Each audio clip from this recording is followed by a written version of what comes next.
everyone.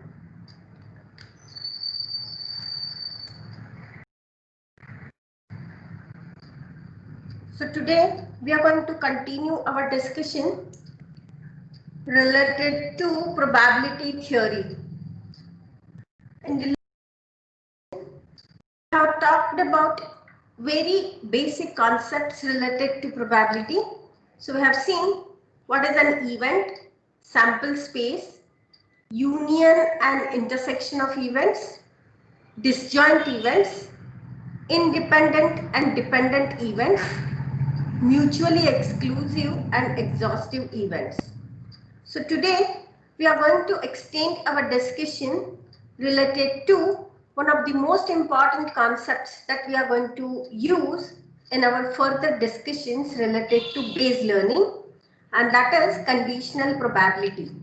And then we'll be focusing upon Bayes theorem. So let's begin with the concept of conditional probability. Many times it happens that the experiments, those we are performing, are producing of a trial, and that outcome of the experiment or a trial may affect the outcomes of the subsequent trials. So usually while performing the experiments, we are having the series of trials, and it may happen that the outcome of the earlier trial may affect the outcomes of the subsequent trials. And this is a usual case. So we try to calculate the probability of the second event, say it is event B,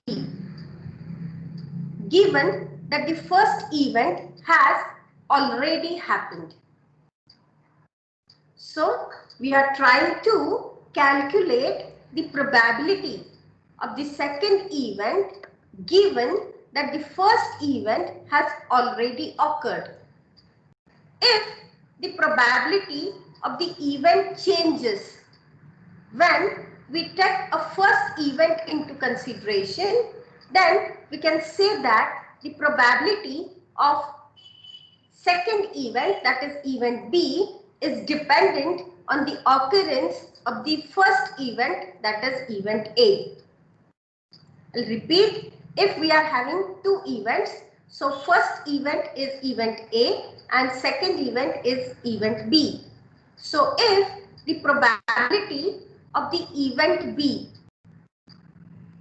changes when we take the first event into consideration. So probability of B changes if we consider what has happened earlier, that is the probability of occurrence of the first event.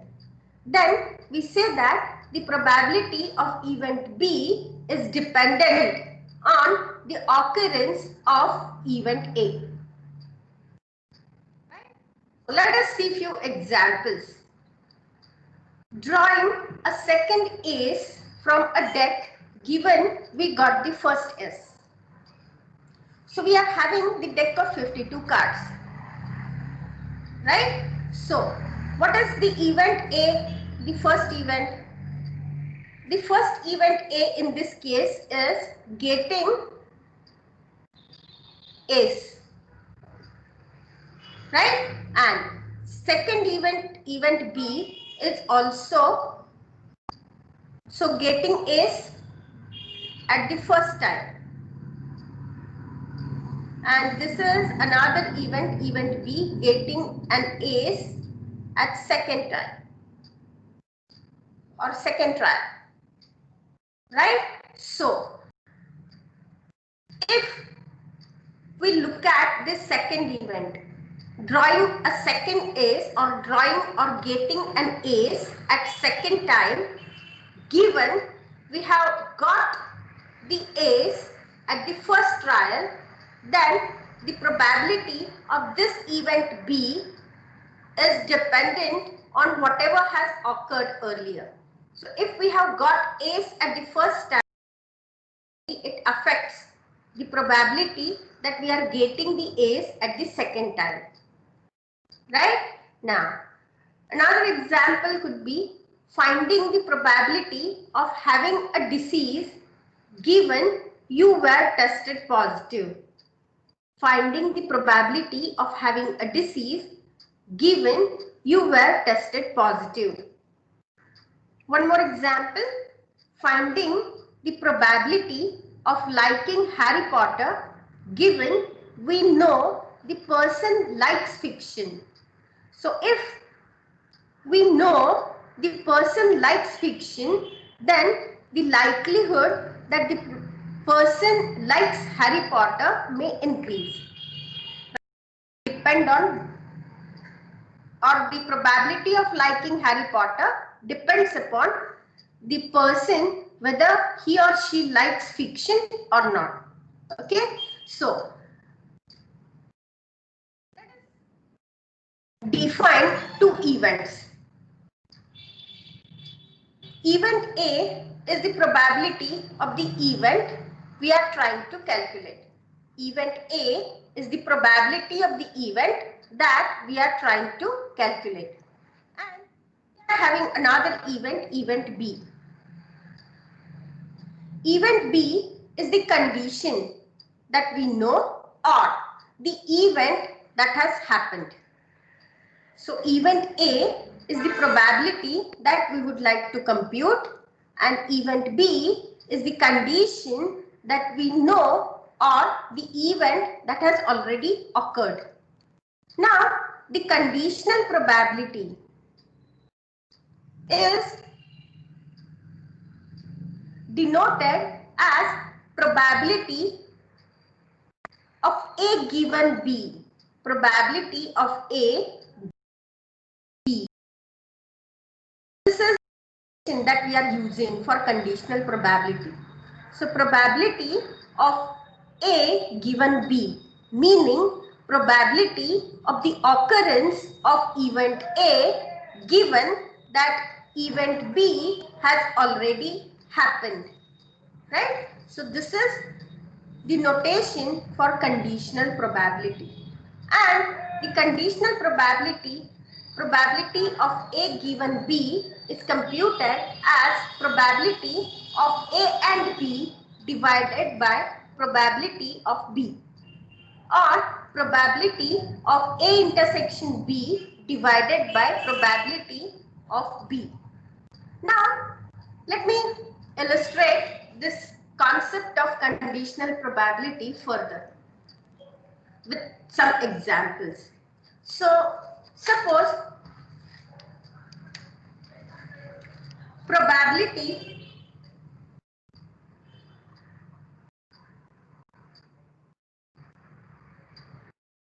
a person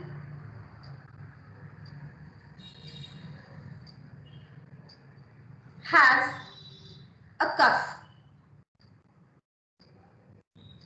on any given day.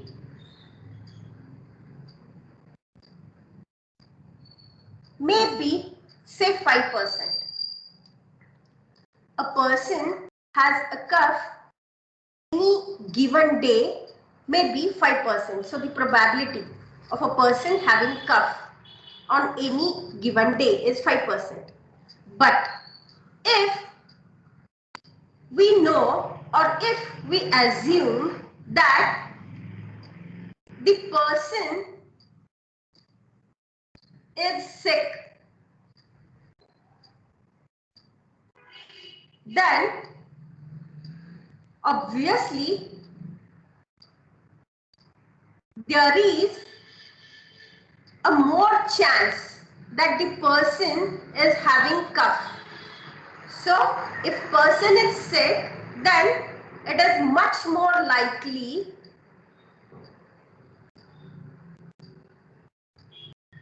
that the person is having cough.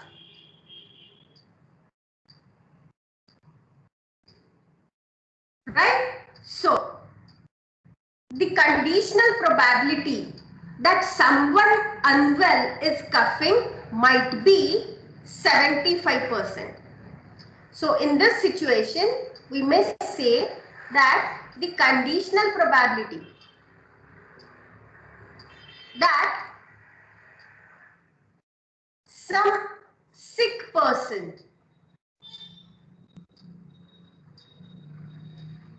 has cough might be 75%. Right? So, in brief, probability of having cough is 5%, and if we assume that the person, or if we know the condition that the person is sick, then the probability of having cough given the person is sick is 75%.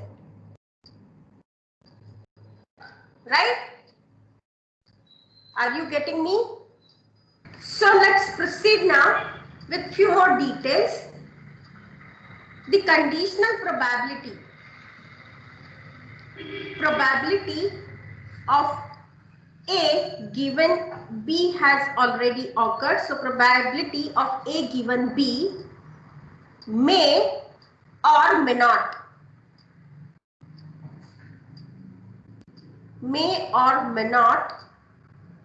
be equal to probability of A.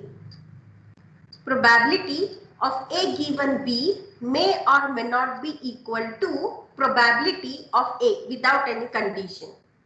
So if this probability of A given B is equal to probability of A, then what we can infer? If probability of A given B is equal to probability of A, then we may infer that events A and B are independent.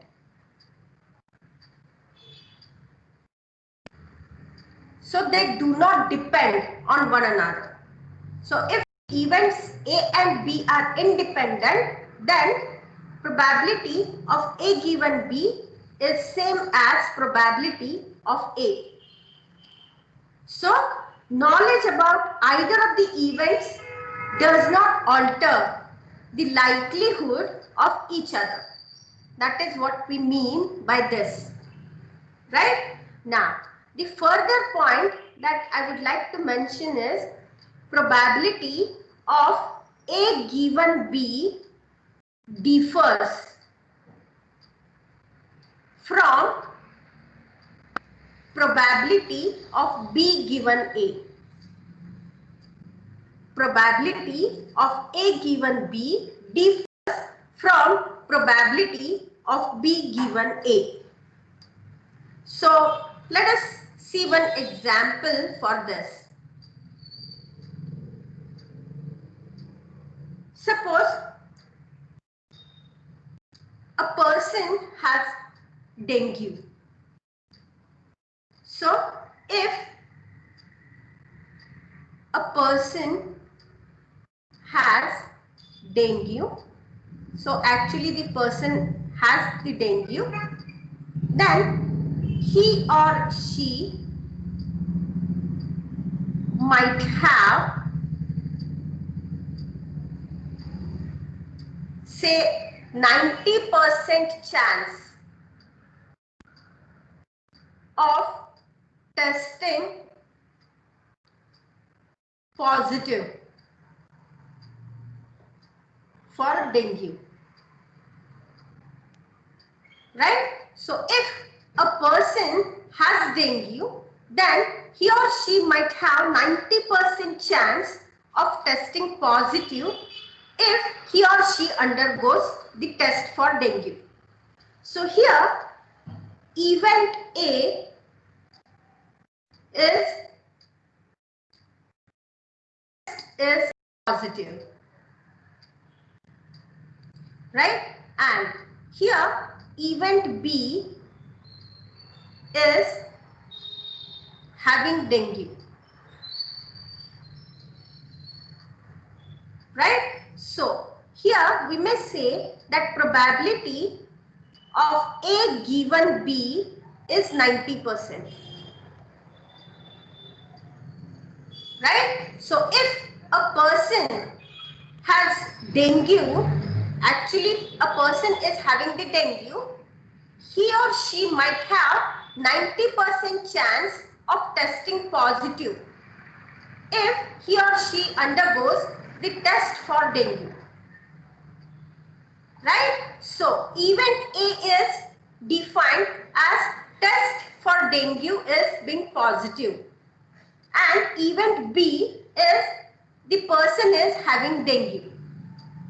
Okay, so if we try to compute the probability of test is positive given, provided given the person is having dengue, then the probability is say 90%, right? But now let us look at another scenario.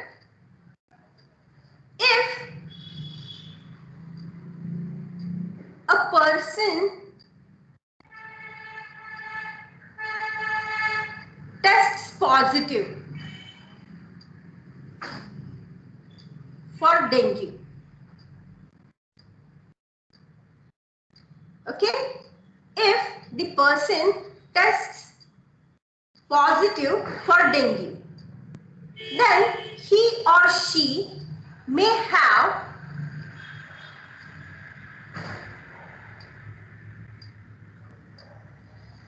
15% chance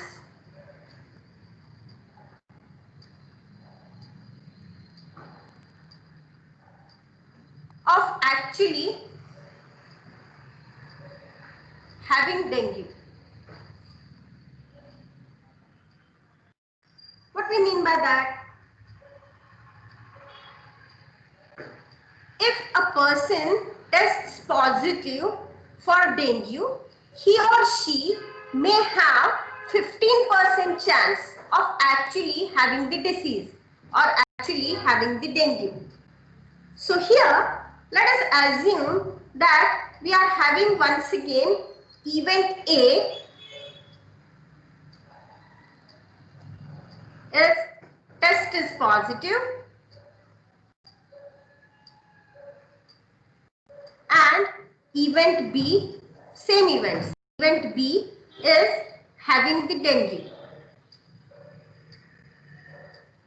Okay, but here the probability of B given A. What does this mean? Probability of B given A. Probability of having dengue given the test is positive is only 15%. The false positive rate may be high. False positive rate is high in this case, right? So probability of B given A, that means the probability that the person is suffering from dengue provided the test is positive is only 15%. So many times, even though the test is positive, the person is not having the dengue. Right? So the probability of B given A is 15%. Right? So this is how we can say that probability of A given B differs from probability of B given A. Right? Now, the conditional probabilities can be reversed. So if we know probability of A given B, or if we know probability of B given A, it is possible for us to compute the conditional probability in the other sense. Means if we know probability of A given B, it is possible to compute probability of B given A, or if we know probability of B given A, it is possible to compute probability of A given B. And these conditional probabilities can be reversed by using the Bayes theorem. So we are going to look at the Bayes theorem a bit later. So I hope you must have understood the concept of conditional probability. If you have any doubts, please let me know.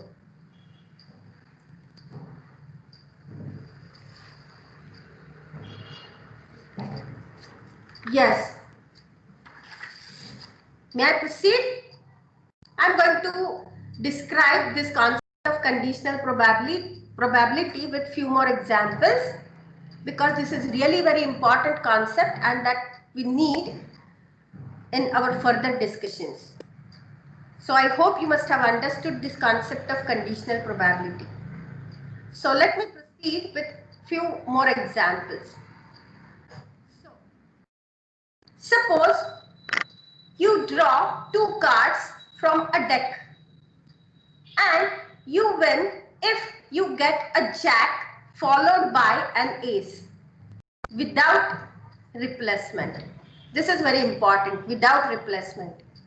So suppose you draw two cards from a deck and you win if you get a jack followed by an ace. So what is the probability of winning? Given we know that you got a jack in the first turn. What is the probability of winning given we know that you got a jack in the first turn? And what is the winning condition? You win if you get a jack followed by an ace. So in the first turn you should get a jack, and in the second turn if you get the ace, then this is the winning combination. Right? And we would like to find out the probability of winning. Given we know that you got a jack in the first turn. Right? So let us try to formulate, or let us try to find out the answer to this problem. So here we are defining this event A as getting a jack in the first turn. Event A is getting a jack in the first turn. Right? And what is event B? Event B is getting an ace in the second turn. Right? So these two events we have defined. Event A getting a jack in the first turn, and event B is getting an ace in the second turn. Right? Now, we would like to find out the probability B given A. That means probability of getting an ace in the second turn given that we have got the jack in the first turn. That is what we would like to compute. So, here, what is probability of A? Probability of getting a jack in the first turn. We are having 52 cards in our deck, right? And we know that out of these 52 cards, 4 cards are jacks. So 4 jacks we have, right? So probability that we get a jack in the first turn is 4 divided by 52. Right?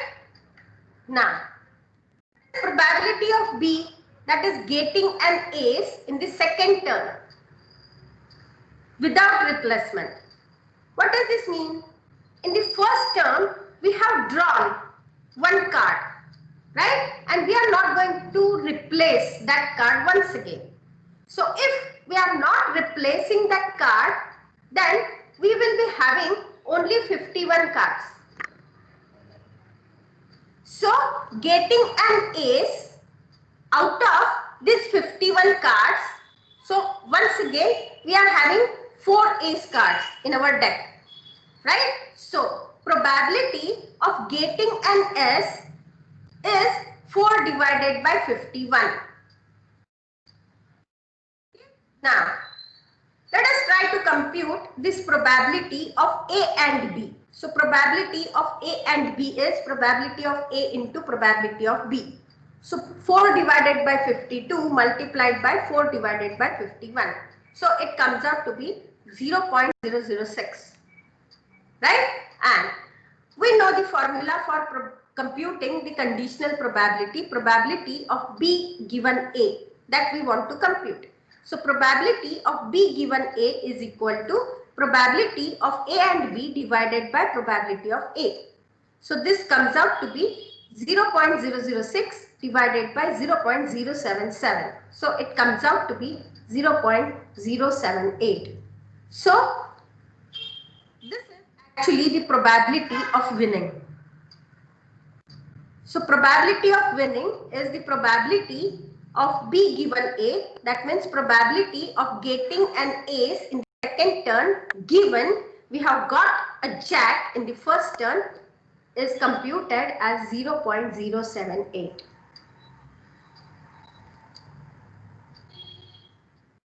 Right? So this is how we are computing the conditional probabilities. Let us go for one more example so that we can have a clear idea about these concepts. So let's proceed with example number 2. Suppose you have a jar containing 5 marbles. Suppose you have a jar containing 5 marbles. So out of those 5 marbles, 2 marbles are blue and 3 marbles are red. So what is the probability of getting a blue marble given the first one was blue 2? What is the probability of getting a blue marble given the first marble was blue 2? So obviously we want to find out the probability of getting 2 blue marbles. Right? So let us this problem with this kind of a tree structured diagram. Here what we have, this is our jar and we are having 5 marbles in our jar. Out of these 5 marbles, 2 marbles are blue and 3 marbles are red. Right? Now, we are having 2 possibilities. Whenever we draw a marble from a jar, either we may get a blue marble or we may get a red marble. So probability that we are getting a blue marble is 2 divided by 5. So 2 marbles, 2 blue marbles we have, right? And total number of marbles that we are having are 5. So the probability that we get a blue marble is 2 divided by 5. And probability that we are getting a red marble is 3 divided by 5. Right? So if we draw initially a blue marble, then what remains in the jar? 1 blue marble and 3 red marbles. And if we draw a red marble in the initial attempt, then what remains in the jar? 2 blue marbles and 2 red marbles. Right? Now, here we are defining this probability of A. So,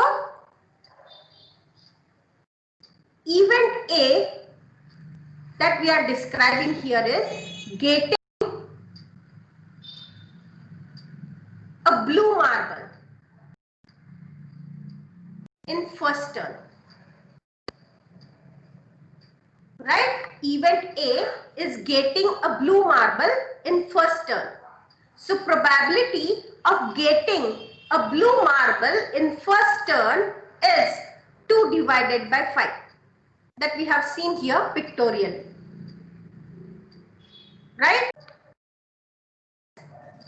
Yes, ma'am. Fine. So let's proceed now.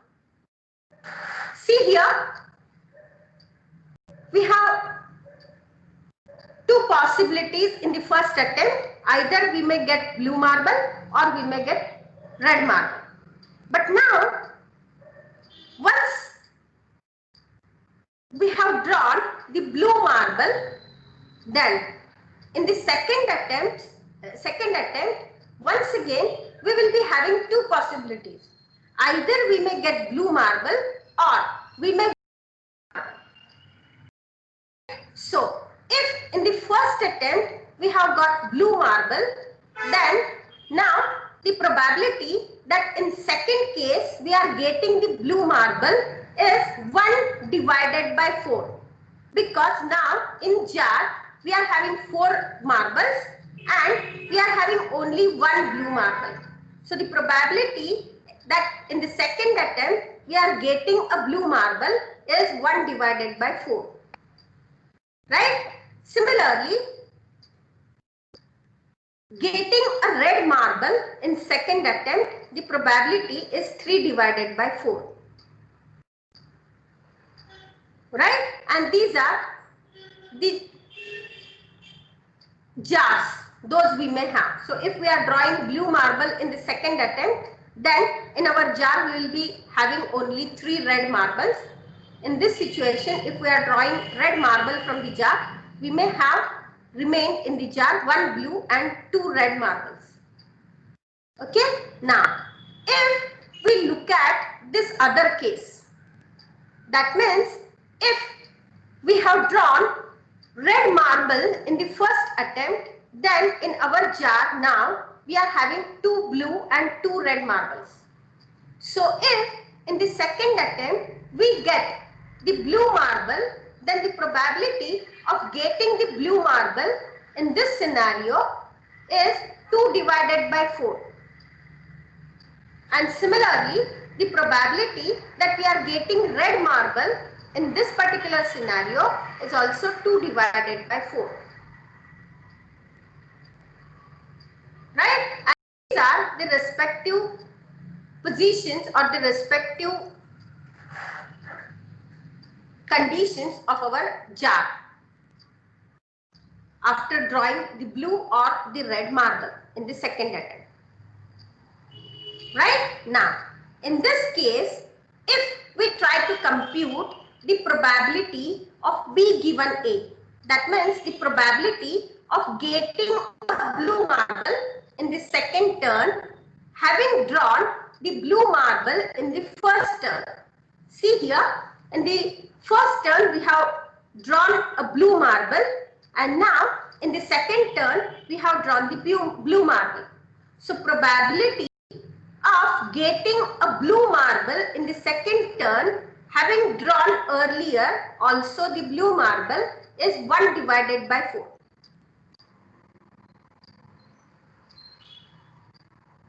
Right? And we want to compute the probability of A and B. So probability of getting 2 blue marbles. So probability of getting a blue marble in the first turn, and we need to consider the probability of getting a blue marble in the second turn as well. Right? So if we want to compute now this probability of getting 2 blue marbles, we are having here the formula. Probability of B given A is given as probability of A and B divided by probability of A. We want to compute this probability of A and B. So probability of A and B is given as probability of A into probability of B given A. So probability of A we have computed, it is 2 divided by 5. And probability of B given A is computed as 1 divided by 4. This. So if we want to find out the probability of getting 2 blue marbles, see here in this tree diagram. So getting 2 blue marbles. So we need to consider this probability, that probability of getting first blue marble, and now this probability getting the second blue marble, provided we have got earlier the blue marble. Right? So we need to multiply these two probabilities. 2 divided by 5 into 1 divided by 4. So it comes out to be 0.1. So here probability of B given A is the conditional probability. Right?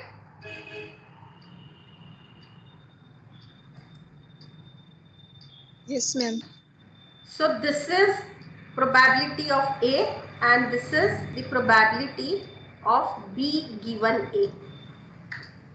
So please see here, whenever we think of such kind of a problem, we are having two possibilities, right, at every turn, and we need to consider the choice given the earlier choice as well, or given the earlier outcome as well.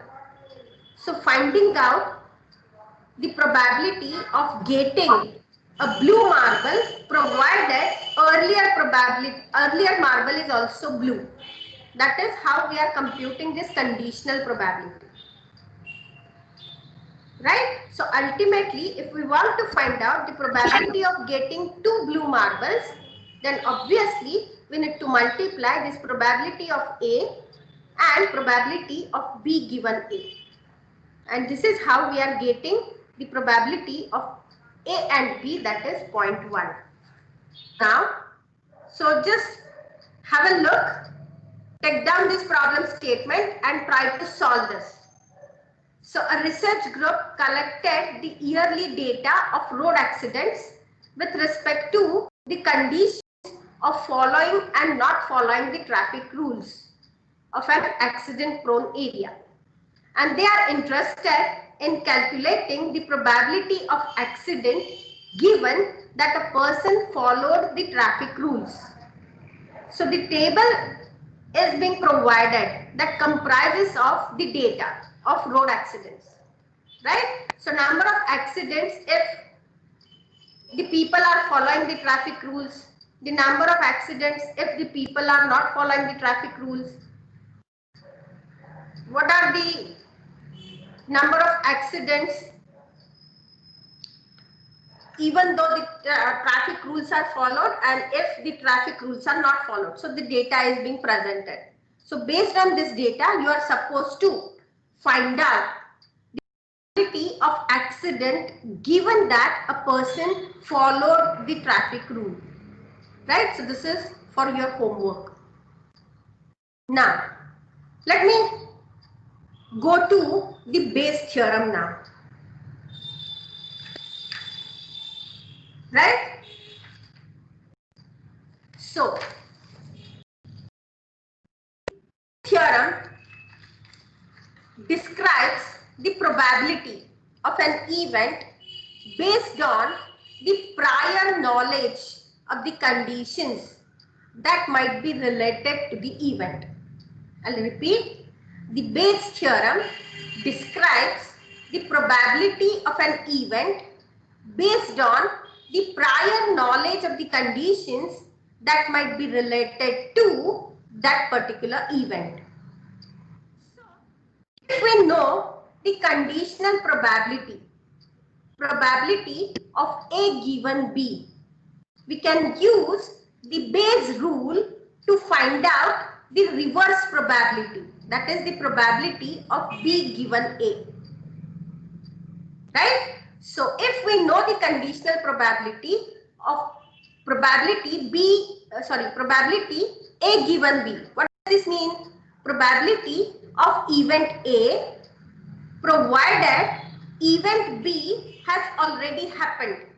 So if we know this conditional probability, then by making use of this Bayes rule, it is possible to find out the reverse probability.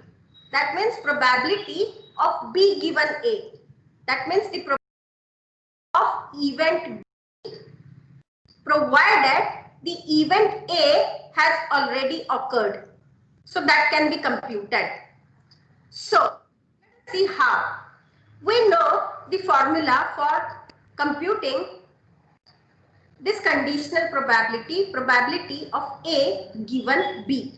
So it is given as probability of A intersection B divided by probability of B. So this implies, just by rearranging this expression, what we can get is probability of A intersection B is equal to probability of A given B multiplied by probability of B. That is what we have got. Now, let us assume we are having this formula with us. So we are computing now the conditional probability B given A. So this can be written as, once again, probability of A intersection B divided by probability of A. So once again, if we rearrange this formula, what we get is probability of A intersection B is equal to probability of B given A multiplied by probability of A. So we have got now these two equations or expressions. So we observe that left hand side of these two expressions is same, and that is why it is possible for us to equate these right hand side, match these right hand sides. So if we match these right hand sides of these two expressions, what we get is probability of A given B multiplied by probability of B equal to probability of B given A into probability of A. Right? So this is how it is possible for us to compute this probability of B given A if we know probability of A given B. Right? So probability of B given A is equal to probability of A given B into probability of B divided by probability of A. And this expression is known as Bayes rule, and this is really very important in our further discussions. So Bayes rule is denoted as probability of B given A is equal to probability of A given B into probability of B divided by probability of A. Right? So this is the Bayes rule. Right? And what we need next is we need to relate this Bayes theorem with our machine learning algorithm or our machine learning concepts. So based on this Bayes theorem now, we are going to discuss our machine learning algorithms. Right? So it is possible for us to make use of this probability theory for classification task. Say for example, so given a data, it is possible for us to classify, given some training data set, it is possible for us to make use of these probability concepts to classify the unknown sample with its appropriate class. It is possible. So in the next class, we are going to discuss how this Bayes theorem can be related to the machine learning concepts. And that is what we are going to discuss next. Right? So, till today, I have covered all those basic concepts related to probability theory. And the motivation for having this discussion is I just wanted to brush up the concepts. We already know this Bayes theorem also. We already know the conditional probability. We already know different kinds of events. Right? Only thing is we wanted to revise the things so that we will not have any confusion in our further discussions. Right? So ultimately in the next class we are going to discuss Bayes theorem in relation with machine learning. That's all. Right? So I hope you must have able to revise the concepts of probability theory. Okay, so let's conclude our session today. In the next session, we'll be focusing upon this concept as stated, theorem along with machine learning. So how to relate this theorem with our hypothesis space, how to come up with the optimal hypothesis from the hypothesis space if we know all these probabilities in advance, right? So how to do that?